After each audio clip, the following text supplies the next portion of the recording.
I am so glad you convinced me that the family car should be the Defender 110. It is so beautiful inside. It's so comfortable and it just feels indestructible. Yes, it really is. I've been waiting a long time for the new model to come out. The Defender 110, I'm telling you, it's my favorite car of all times. It's my third one. You know, I have stories of going off road. The guy managed the group. He was like, "What are you doing in this beautiful car?" I'm like, "I'm going off road." He's like, "Are you sure? Because you can use one of ours." And then they look like Mad Max cars. I'm like, no, we're going to do this. And he was shocked. Wow. Well, it's great because the Defender has been reimagined for 21st century adventure, and its unparalleled off-road ability as well as its robust interior are invaluable whether you're headed towards uncharted territory or just a weekend of exploration. The Defender 110 tackles challenging surroundings with absolute confidence. The SUV conveys strength outside and in, featuring peerless technology like an intuitive driver display and an award-winning infotainment system. That's my favorite part, to keep you connected no matter where the journey takes you. Adventure is unique to everyone, and so is the Defender. Choose from the two-door Defender 90, the four-door Defender 110, or the larger Defender 130 with the ability to seat up to 8 passengers. You'll find uncompromising performance in all three. So pack up and go even further with the Defender 110. Learn more at LandRoverUSA.com/Defender. These days, we're all investors, trying to be smart with our money despite our worst impulses. But at iShares, we believe that deep down inside of every investor is a better investor. One that's just waiting to be let out. Explore iShares ETFs and insights and let your best investor out. Visit iShares.com for more information. This isn't your average business podcast, and he's not your average host. This is the James Altucher Show. Today on the James Altucher Show. Author of the best-selling book and movie Fight Club, author of my favorite book about writing called Consider This, and author of a brand new book called People, Places, Things, My Human Landmarks, which is kind of an autobiographical essay. Chuck Palahniuk is one of my all-time favorite writers. He's been on the podcast before. Love talking to him about writing. Here he is.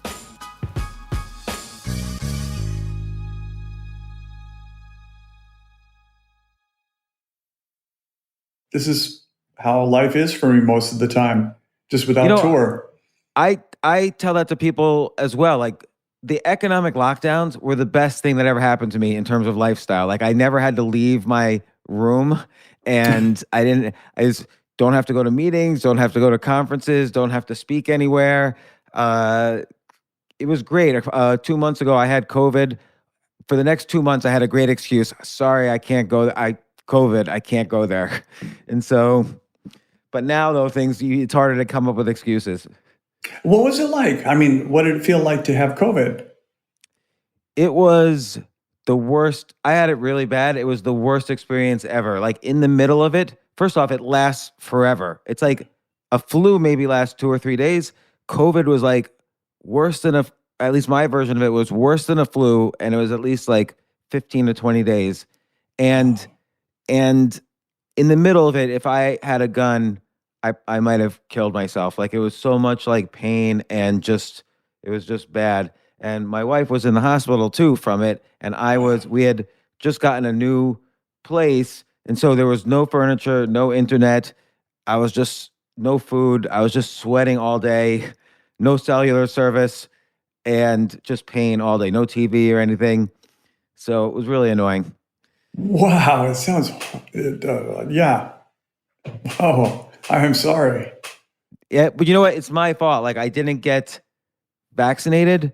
And then everybody who knew I had COVID, they would write me all the time and say, "Did you get vaccinated? Did you get vaccinated?" No, I didn't get it. So then they started thinking I was some like right-wing racist, because I didn't get vaccinated. But I would try to tell people I was just lazy. Like, I really just didn't like leaving my room, so I never went to my appointments, and then I got sick. Oh, I'm sorry. And your wife's okay? Yeah, she's okay now. Everybody's okay, and But thank you. So you haven't gotten it, so you're lucky.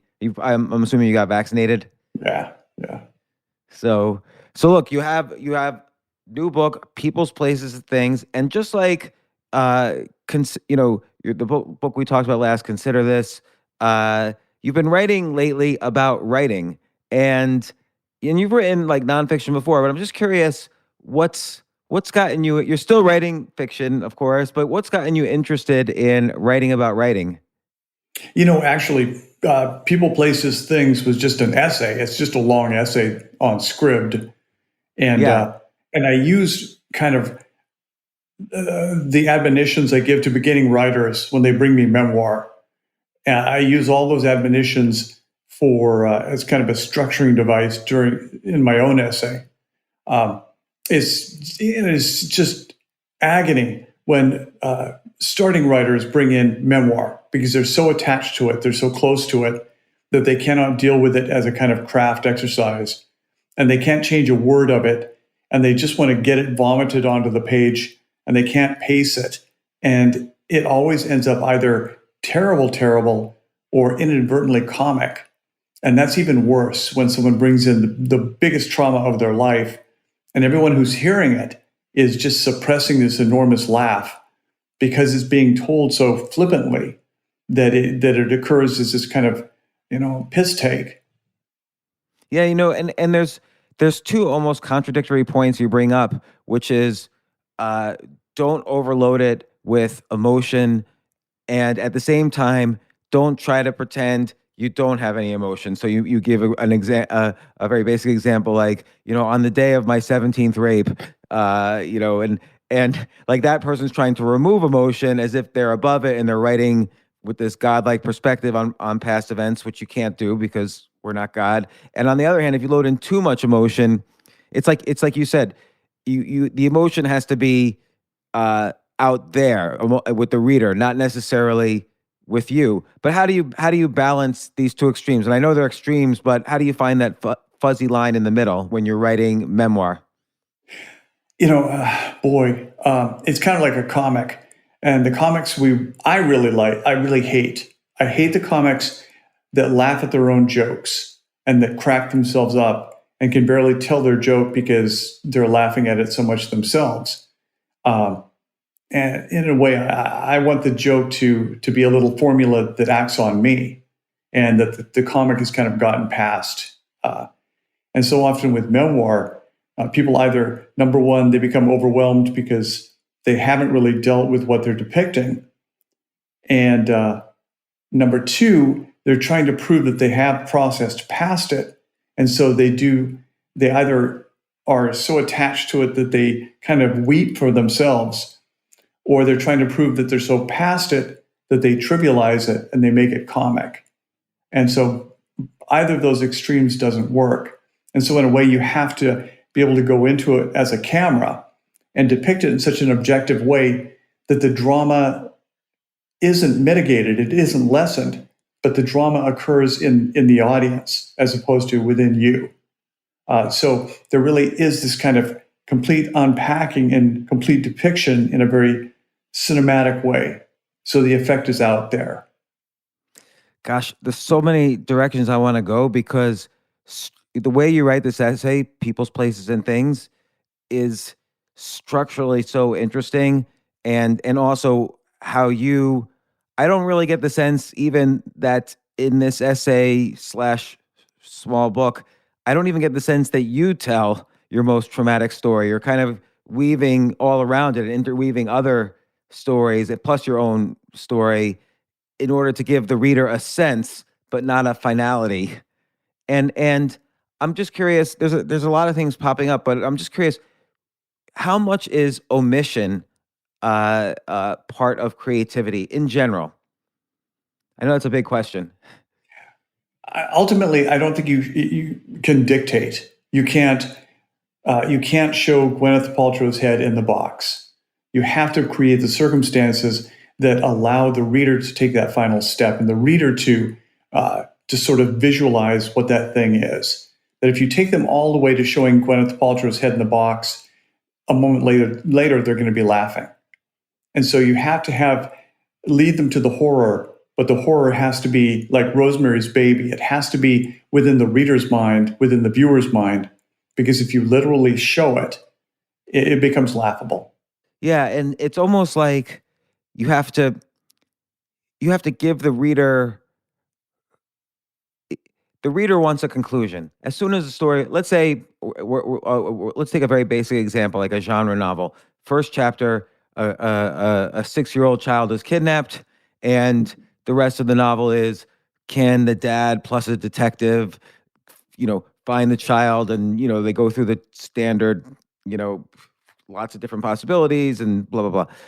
It seems like the reader wants it concluded on the very next chapter. Like that was the reader feels like he would be satisfied if this child is rescued immediately. But what creates art is stretching it out as long as possible, going in different directions, but then backing up, getting the reader almost to the conclusion, but not quite. It wasn't that guy after all. It was maybe down this way. And I'm giving a genre-like example, but it feels like every great story is told that way. Yeah, think my really crude metaphor that someday I'm going to get busted, but this is what I tell my students. I say, imagine if the stripper walked out on stage fully naked and said, "Yeah, these are my genitals. Any questions?" That would be it. There's no tension. There's no gradual reveal. There's no tease. Well, you say in the book even, it's not how you look after you take off your clothes, it's how you take off your clothes. Yeah. That's the key. Yeah. And I think that's very beautiful because, and just real quickly, let's talk about the structure of people's places and things. So you take these stories in your life, these whether they're objects or places or people like friends, and you have your own, each one of these objects or places or people, they have an imprint on them of your story. So you're able to describe this person, but ultimately it's all of your story. And structurally, that reminds me almost immediately of The Things They Carried by Tim O'Brien, where he's basically telling the story of the Vietnam War by the objects each soldier is carrying. And there's many examples like this. That's the one that most sticks to mind. But do you think every one of your novels even there's a structure like that? I think there's similarities in that my novels have characters, through-line characters who do actions, and they have very limited settings, so I don't have to keep introducing and losing tension by creating a new setting. And also they have objects that stay in the story throughout the entire story and that gradually accrue meaning because they disappear, they reappear, they disappear, they reappear, and then they gradually move from a very trivial thing to a very profound thing because they've accumulated so much psychological baggage, so much emotional weight. And so, yeah, I think I kind of do that same minimalist trick by limiting my characters, limiting what they say, limiting the settings, and limiting objects. But all of those things come from the theater. In a way, when I write a book or a story, I'm basically writing a play. What do you mean by that? Because, obviously in a play, it's harder to get into the inner thoughts and reflections of the characters, whereas in a novel, you can. And often that's why people say the book was better than the movie, because the movie, whether it's a popular movie or not, it's hard getting really into the mind of the character.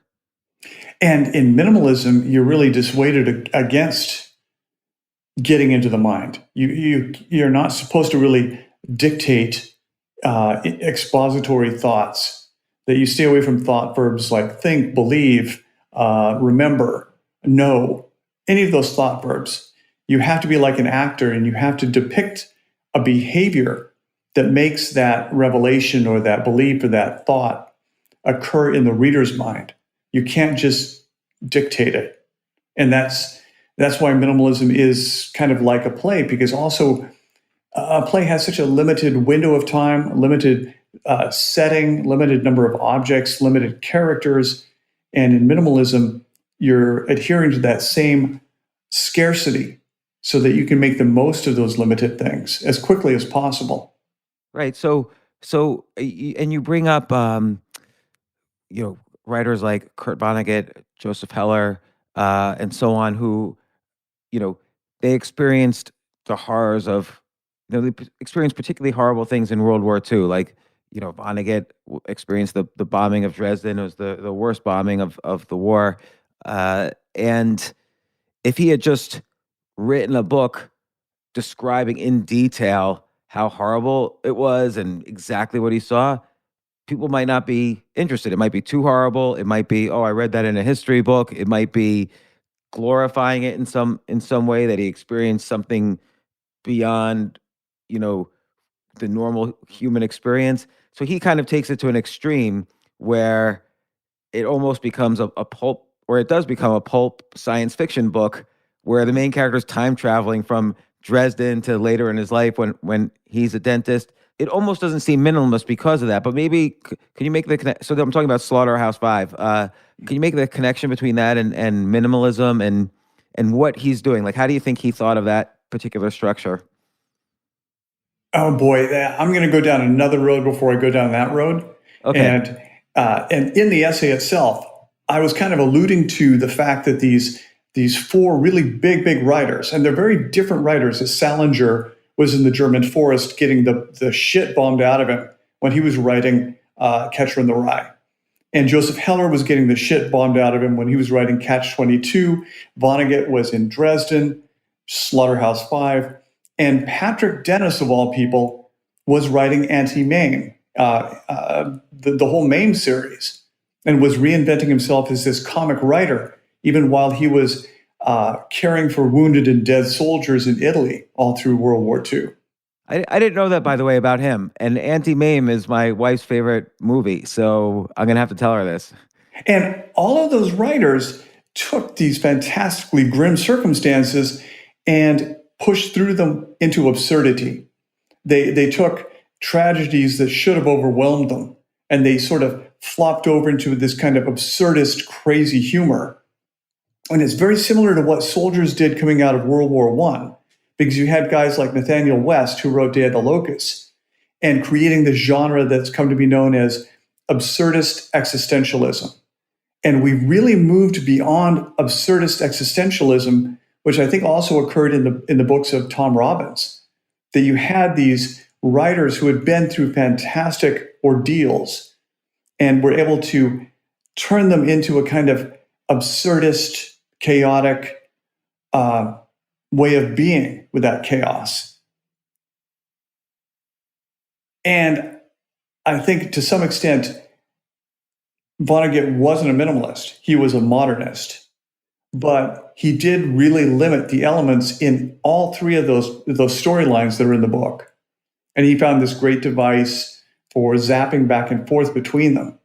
But he does bring very little into each of them. I mean, one is a science fiction story, which all takes place on Tralfamadore. So it's all one set. And one is a road trip story, which is him being taken prisoner in Germany and then marched across the landscape, eventually arriving in Dresden. And then one is a kind of suburban Cheever story, which is him as a dentist with the wife. And so he takes these three very different stories, but they are very traditional classic stories. And he just finds a smart way of intercutting between them. So in that way, I would say he's a minimalist writer. Yeah, and I would say, I would wonder if it's minimalist also because it's written very simply, in the sense that you could picture this as a kid reading a pulp science fiction novel. It has that kind of form where each story is, now there's emotional sophistication in the stories, but each story is a little bit, there's a light humor that overriding all of them, and it's simple language.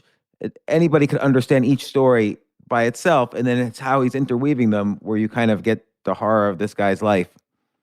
Well, and let's not forget that on the front end, there's a kind of reality device, like the Coen brothers put that single card on the front of Fargo that said these events are based on true events, and we have changed the names to protect the innocent, and blah blah blah, which was all made up. Fargo was a made up story, but initially it was too slapstick. It was too much like Raising Arizona, so they put that single card nonfiction device on the front. And on the front of Slaughterhouse-Five, you have Vonnegut in his kitchen, and the war buddy comes over, and they're drinking and they're talking about being in the war together. And his wife comes and goes, and she's really annoyed. But it's very much a kind of grounded scene in which the two of them are talking about this book that needs to be written. And they're talking about the Children's Crusade. So they're talking about sort of real world things that ground the entire book before it turns into this Billy Pilgrim kind of extreme, extravagant thing.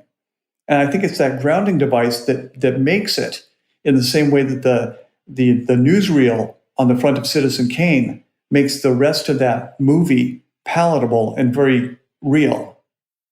That's really interesting. Like, you're right. So in the first chapter of Slaughterhouse-Five, the wife is actually really annoyed at Kurt Vonnegut because she says he's going to write a novel glorifying the war, and he promises her that he won't.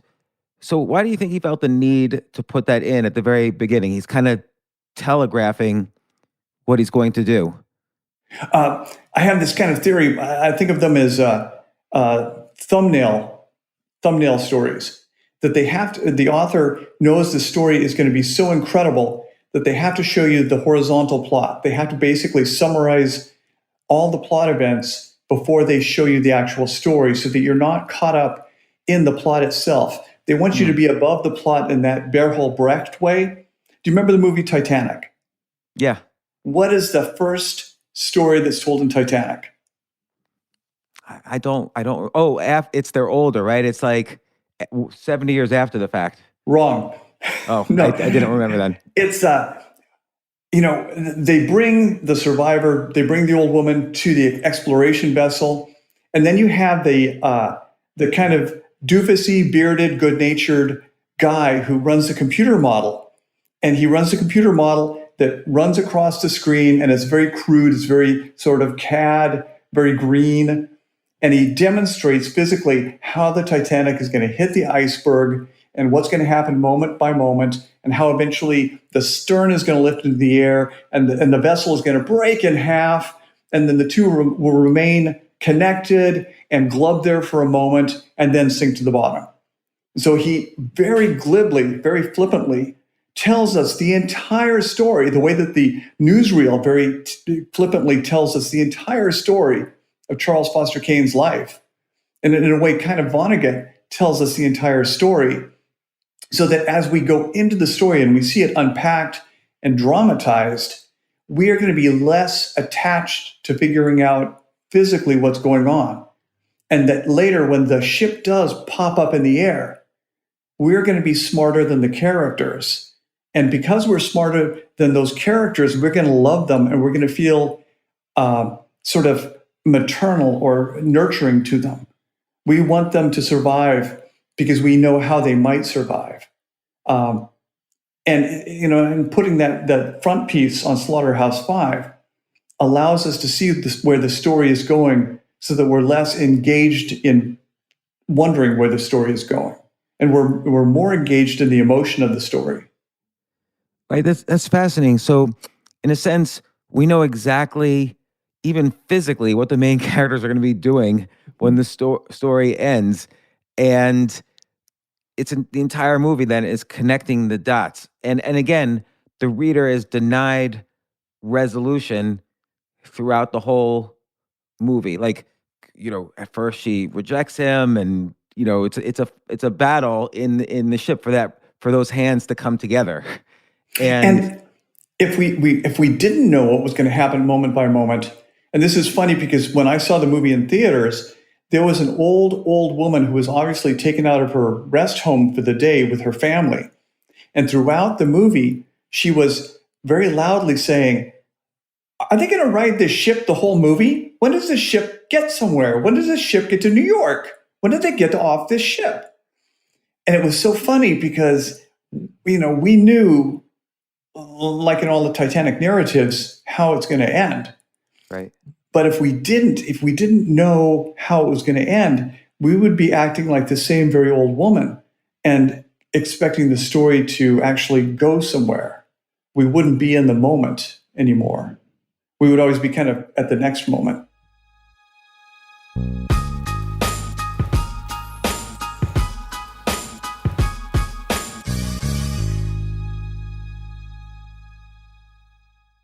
You know what I love about fantasy sports is that even though I'm not going to be a great basketball player or a baseball player or a football player or whatever, I feel like I get to participate and make decisions and use my knowledge of these different leagues or these different sports to compete.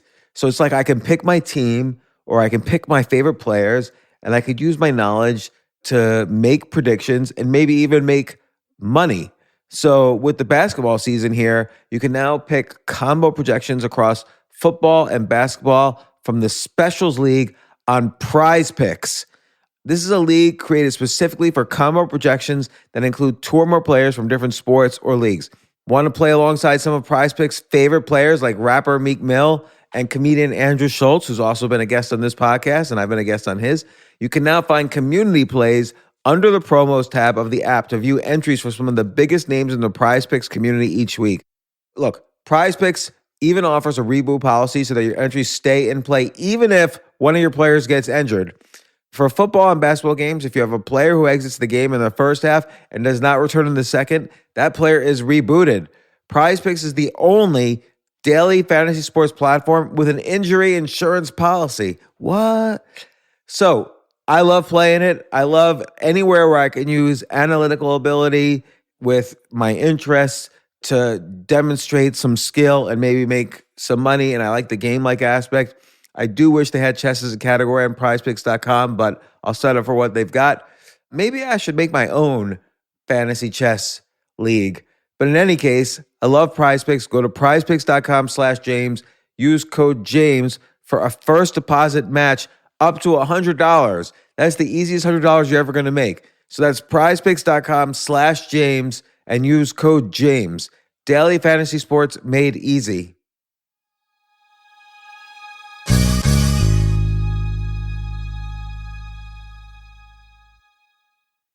The future of learning is definitely online. Like, it's such BS that you have to spend $200,000 or take $200,000 in loans and go to some fancy school when it's useless. It doesn't guarantee you a job.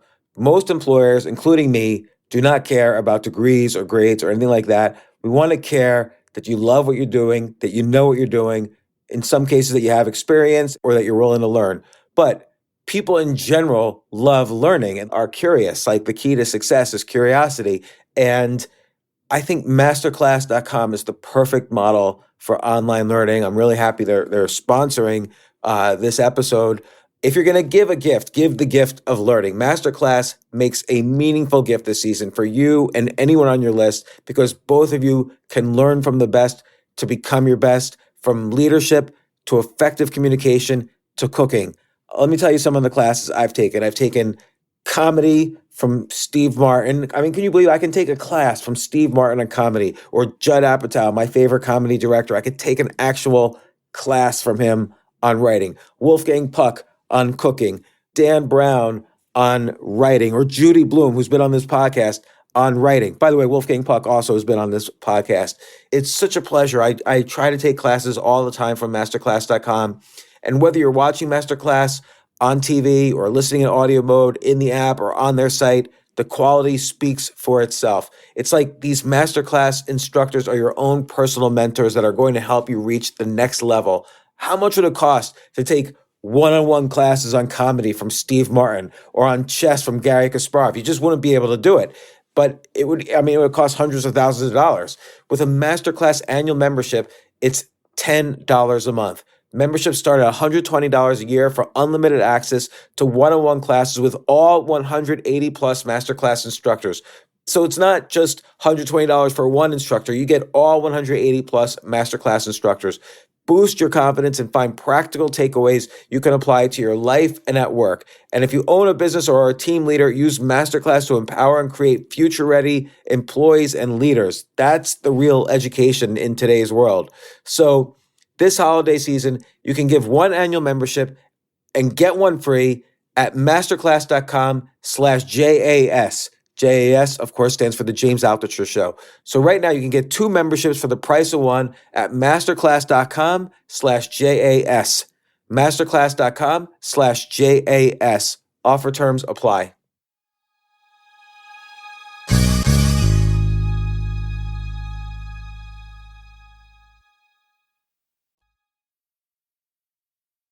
you begin this book by saying, don't tell your most important story first in a memoir. Let's say we'll use the Titanic as an example again. What's the most important story there? It seems like you can argue that them clasping hands at the end is the most important story. Did they start with their most important story, or am I not thinking of it right? You know, the disconnect there is that, is that it's kind of maybe James Cameron's most important story. But the odd thing is that it's not a real story. It's the story itself is kind of the real story is used as kind of set dressing, and we're seeing fictionalized, invented characters. So I find it hard to compare the two. Yeah, yeah. Well, maybe though the most important story actually is her changing heart about him in some way, and that that's a deeper, most important story in the Titanic, and that just facts like, oh, their hands are together at the end. That's not. That's just a detail. It's not. It's not maybe the most important story. The most important story is her waking up to her love for this character. Boy, and you could also argue the story is the end of the Edwardian period. That the emotional, crux was the moment all those plates tumbled off the shelves. And in a way, it's also like film. It's a montage from which you want a lot of people to sort of take their own Rorschach test message away from the story, because you can't dictate a single meaning that is going to appeal to everyone. And so for women, it's going to be about the women's liberation. For people on a social economic class, it's going to be about the end of this Edwardian aristocracy. There's just so many different stories that so many people can take away as their own. I like the idea of looking at a story, a novel, or any piece of art as like a Rorschach test, and that corresponds with the minimalism. That you tell a story that's real to you in the best way you can, but you want to kind of withhold whatever is not. It seems like the idea here is don't write something that can be figured out by the reader, and this allows for these omissions allow for readers to see many different things in the missing pieces here, even though you're telling the whole story. But like if it's clear the reader is going to cross the street, don't say and then the reader crossed the street. Like anything that's going to be clear, leave out. But that also leaves room for the reader to come in and fill in the gaps. Right. You want the reader to have a participation. And if you're so constantly telling the reader what to think and dictating, then you preclude that participation, but you risk alienating or excluding the reader altogether. So the reader needs to be as much a character as anything else in the story. So, but I got really intrigued by this statement, though, of don't tell the most important story in the beginning. And particularly for nonfiction, like you see a lot of memoirs or autobiographies that are written by someone who had an incredible life, but is not an experienced writer. And it always starts off like, I was born in Kansas City, Missouri. My grandfather was a ranch hand, whatever. And it's kind of boring to me for the first 3 or 4 chapters until they get to their life, as opposed to hearing about what kind of school they went to and when they were 3 years old and all this stuff. So it seems like one could take it too far in memoir writing. Like let's say someone was a journalist and they visited they're doing a story about an African warlord, and the warlord does something horrific, like kills a little boy right in front of them. Wouldn't that be a good place to start the story? And then you back up by saying, what's this guy even doing there in the first place? Well, and you just described to some extent John Krakauer's Into the Wild. Okay, I have not read that one. We know Chris McCandless starves to death and dies and is found in a bus in Alaska. And so, in a way, we know Charles Foster Kane lived and died. We know the horizontal. You pick up a Grace Kelly autobiography, and you know the horizontal. You know that Grace Kelly was Grace Kelly, and then she married and she died. So in a way, you're doing exactly what was done in Titanic or what was done in Citizen Kane, in that we're getting you walk into the story already knowing the horizontal. So that's why you're going to be with those first boring 4 chapters, because you already more or less know where you're going, and you're more focused on how you get there at that point. And that's like in The Ring. Do you remember the movie The Ring? No. Naomi Watts, there's this video that people watch, and as soon as you see this video, even if you see it by accident, you get a phone call that says you're going to die in 7 days. And the video is a series of really strange black and white sort of artsy images. And so for the entire rest of the movie, we are discovering what each of those images represents. And so it's like the game of concentration that used to be on television. You get that little dopamine hit every time you connect a past event to an image in that video that you've seen several times. So it's this constant sort of trail of breadcrumbs. And every time you tie one of the breadcrumbs to an actual event, you get the big dopamine hit. This is where Charles Foster Kane builds the opera house for his mistress. And so in a way, when you pick up a celebrity autobiography, or you pick up Into the Wild by Krakauer, you know what's going to happen. You know where it's going to go. And because you already know, you're going to be much more focused on the how instead of the what. How do we get there instead of where are we going to go? But still, would you start off a memoir with these boring chapters about their grandfathers and grandmothers, and they lived in a small 1-bedroom house, and then typically that's not how they start. Typically they start with a gripper.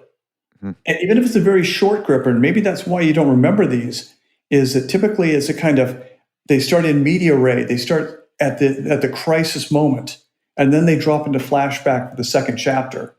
And that is what I really recommend to most people who are going to write memoir. Do you remember A Mayflower Madam by Sidney Biddle Barrows, 1986? Yeah.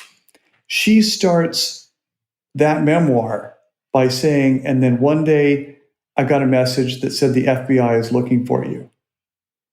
And she's right at the point of about to be arrested for running this enormous escort service.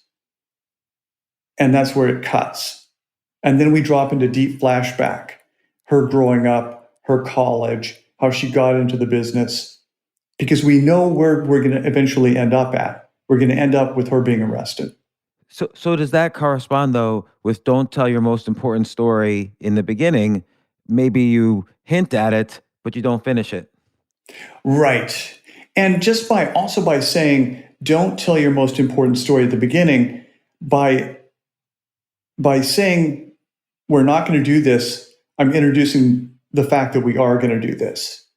The first rule of Fight Club is you don't talk about Fight Club. And I think the literary term is appatio, where you basically say, we are not going to talk about this. At the beginning of The Great Gatsby, Nick Carraway says, my heart is broken, I'm a curmudgeon, I hate everything, don't ask me why, I don't want to talk about it. And then boom, we drop into flashback, and it's all about Nick Carraway.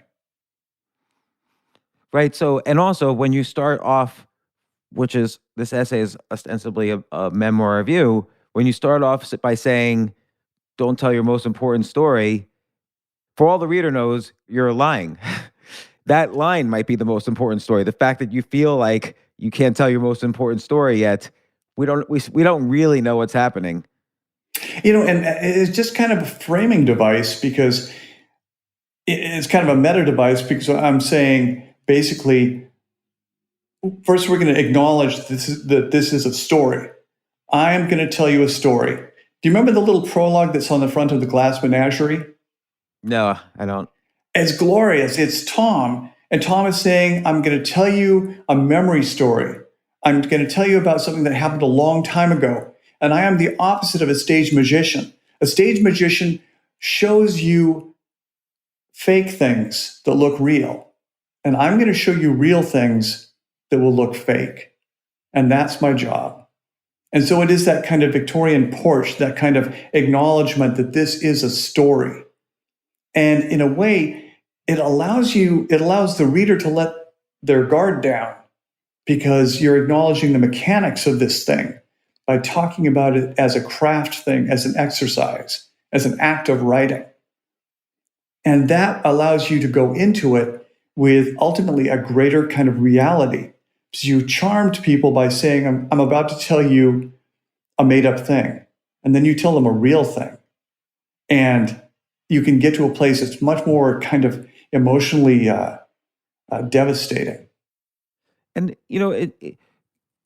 it seems like the unexpected is the key to quality fiction. When the author sets the stage for something, and then unexpected things happen after that. Certainly in Fight Club, the reveal is incredibly unexpected. And how do you know in advance that you're not telegraphing too much to the reader that how you're going to end?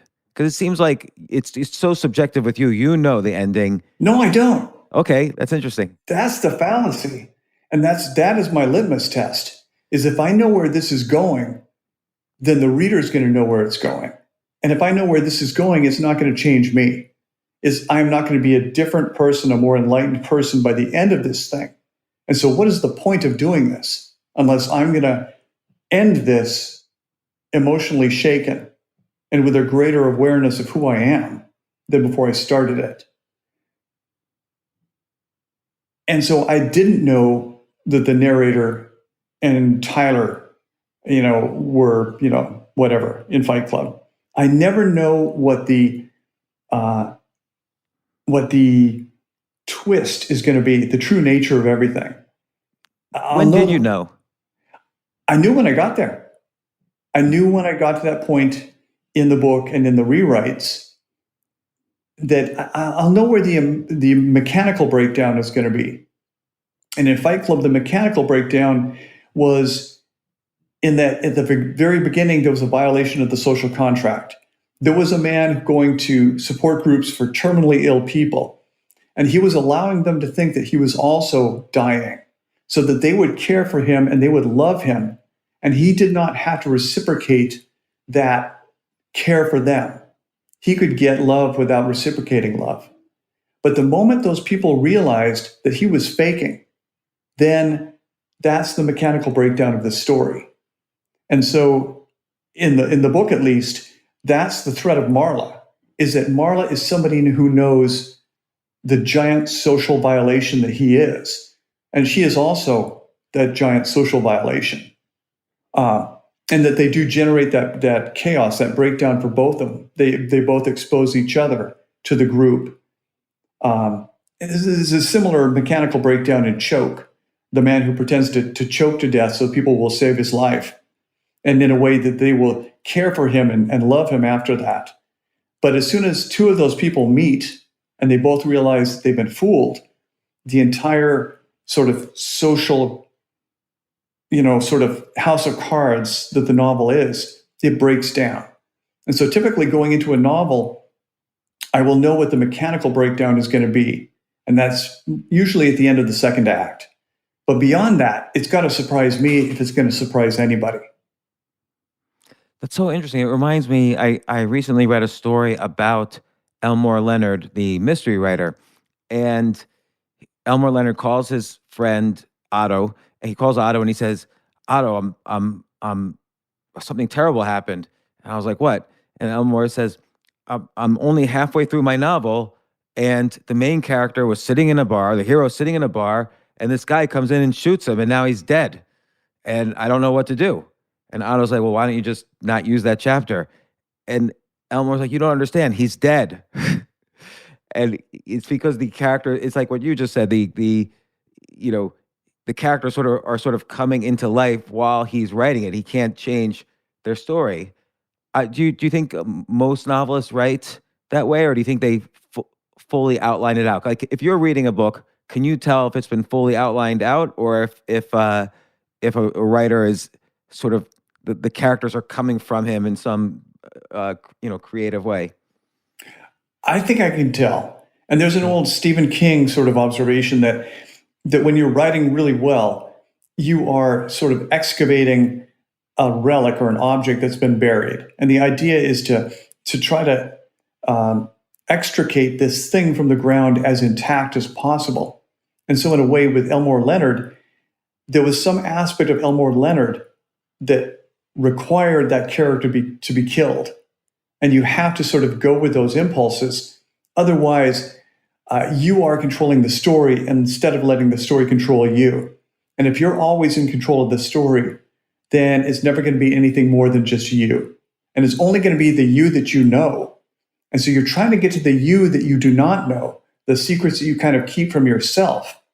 And by going with the impulse, like Elmore Leonard, then you are following that sort of unaware portion of you that you're trying to discover. And what's the point of this problem-solving exercise if you're creating the problems you already know how to solve? The whole point is to create problems you don't know how to solve, so that it's an adventure for you and for the reader. Right. I guess if you know how to solve it, it's going to be very hard to not telegraph what's going to happen. Like, it's much more likely the reader is going to be like, oh, I get it. I don't have to finish this novel. Yeah. And so it's interesting. Like, when you wrote this essay, People's Places and Things, did you have this notion that, okay, this is a good structure. I'm going to start with this structure. I'm also going to have kind of the idea that I'm giving advice about writing. And then from there, did the stories kind of come out of you, and probably you knew roughly what emotional point you wanted to reveal, but from there, did the stories just come out of it? You weren't sure. You knew you were going to focus on people, places, and things that were in your life, but did you know exactly which people's, places, and things? The only thing I really knew was that I wanted to write about human beings that act as landmarks for communities. And I wanted to start from the most innocuous one, which was a student of mine is a bartender in Tacoma. And he says in Tacoma, everyone sort of triangulates off of their relationship or their family's relationship to Ted Bundy. And when people in Tacoma get together, they kind of establish their pecking order by how Ted adjacent they are. And I thought that was such an interesting thing, because whenever I talk to people in other cities, in Milwaukee, everybody has a Jeffrey Dahmer story. And every city kind of has a human landmark that people sort of echolocate themselves in relation to. And I wanted to depict that starting from sort of the most innocuous to more and more extreme versions of that. And then ultimately to kind of arrive at one that wasn't sort of either a complete victim, which is the one from my life, the person who was the landmark in our town, and not a total villain like Jeffrey Dahmer, but to somebody who was in a way a hero, who was neither of those two sort of victim or villain extremes. And that was the whole point of the story, was to eventually come around to this guy that kind of inspired everybody. And right, we're never quite sure, because of your interweaving your sessions with the therapist, we're still not quite sure hero or villain. And I think you leave some of that up to the reader, or at least, I felt that way. But also, I love that idea of what you call the Tacoma game, like where everybody's past is somehow Ted adjacent, and how far are you away from Ted? And maybe I read too much into it, but I use that as, I was thinking you were saying, look, all of these people, places, and things are Chuck adjacent, and how far are they from the traumatic incident of Chuck's life? And from that also, you can start to learn Chuck's story just by seeing how far different events are, how Chuck adjacent they are. It sort of defines where Chuck is in that. Yeah, this is the embarrassing part, because when I originally wrote it and turned it in, it ended. I never really came into the story. It didn't have that last third. It was not going to be my story. I was going to reveal things about everybody else. I wasn't going to reveal anything about myself. But my editor kept pushing it back, because she knew the story that she wanted, which is the story about what almost happened to me as a kid. And she knew that was there. And so she was always throwing it back to me and saying, no, it's just not there yet. And I did not want to put that story in. I did not want to go there. I did not want to possibly hold my dead mother up for judgment and ridicule by people. And so that's in a way why I am trying to be so diplomatic at the end, is I'm really trying to protect people who had bad impulses but didn't really act on them. And at the same time, though, because like your mother situation, like you said, you always hold back from saying everything that happened to her, and you give pieces, and it makes the reader think, and it allows the reader to make either a judgment or a conclusion or whatever. But nothing is fully. I don't want to say nothing's fully taken to completion, because that maybe that in itself is taking it to completion. Like nothing in reality really. You don't know your mother, what was really going on inside of her head. You were just observing as a child what was happening. And so in some sense, then we're understanding again, oh, this is Chuck adjacent. It affected him. Then the mother goes off, and now we're back with Chuck in the story, knowing something new about him that we can draw our own conclusions from. Which is another device in the story, these ideas of exhibits. And so there are photographs within the story that are labeled, People's Exhibit A, B, C, D, E. And so in a way, I am kind of putting together the case, the scenario that a lawyer would present in court. And I don't want to dictate innocent or guilty. I want that distinction to occur in the jury's mind. And so it's not about being too much of a bully, because I think if you dictate too much and be too expository, then you become a bully. Well, and also these photos are a way to ground the story again. It's like at different parts of the whole essay, it's like you're stapling the ground to this part, so people know it's not just you off in the air telling random different stories.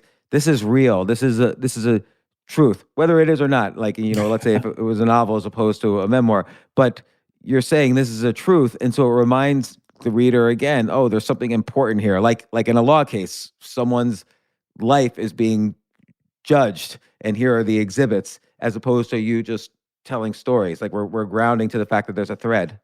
And also the photos act as the things, because that's the third element of the essay, is that it's about people, but those people represent places, and people, they have left behind souvenirs. And those souvenirs are, when the Tarantino movie Once Upon a Time in Hollywood came out, the Tate family held an auction of Sharon Tate's last possessions. And friends of mine went trying to buy the last mascara brush that Sharon Tate had used. And when the bidding got up over $20,000, they dropped out. But somebody got that mascara brush. And so all of these people throughout the story have left behind these physical objects, which are like the photographs themselves, which are in a way these relics that prove the one-time physical existence of a person. Yeah, and I guess that relates back to Kurt Vonnegut, Joseph Heller, these World War II writers. They experienced this horror, and like for Kurt Vonnegut, it took him over 20 years to write Slaughterhouse-Five, and this was an important relic or ghost in his life, and you can't really he couldn't really shed it. He couldn't really move on. Eventually, he had to write this beautiful novel about it. And I'm wondering if every good act of fiction not only does it include the skills of a good writer, but should touch upon some deeper moment of your life. The man who taught me writing, Tom Spanbauer, he ran a method he called dangerous writing, where you have to write about some unresolved aspect of your life, using as much of a metaphor as you can, because it is that sort of therapeutic, that processing that brings you back to working on it over and over. And if nothing else, you exhaust your emotional reaction to whatever that issue was. And when you're no longer reactive to it, then the issue magically disappears in your life. And so a lot of this is just that basically, what is that drive that brings you back to the page? Why are you writing this story? And that story has got to be serving you first, or it's never going to serve anybody else.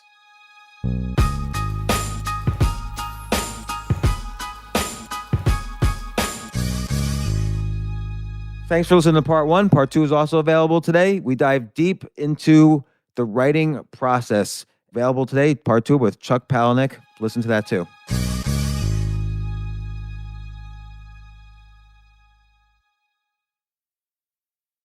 Entresto, sacubitril valsartan tablets, is the #1 heart failure brand prescribed by cardiologists and has helped over 1 million people with heart failure. It's a prescription medicine that treats adults with long-lasting chronic heart failure and works better when the heart cannot pump a normal amount of blood to the body. Don't take Entresto if pregnant. It can cause harm or death to an unborn baby. Don't take Entresto with an ACE inhibitor or aliskiren, or if you've had angioedema with an ACE or ARB. Don't take with aliskiren or within 36 hours of taking an ACE inhibitor. The most serious side effects are angioedema, low blood pressure, kidney problems, or high blood potassium. Angioedema is swelling of your face, lips, tongue, and throat that may cause death. If it causes difficulty breathing, get emergency help. Ask your doctor about Entresto. To learn more, visit support.entresto.com or call 833-446-6699. For pricing, visit Entresto.com/cost. If you can't afford your medication, Novartis may be able to help.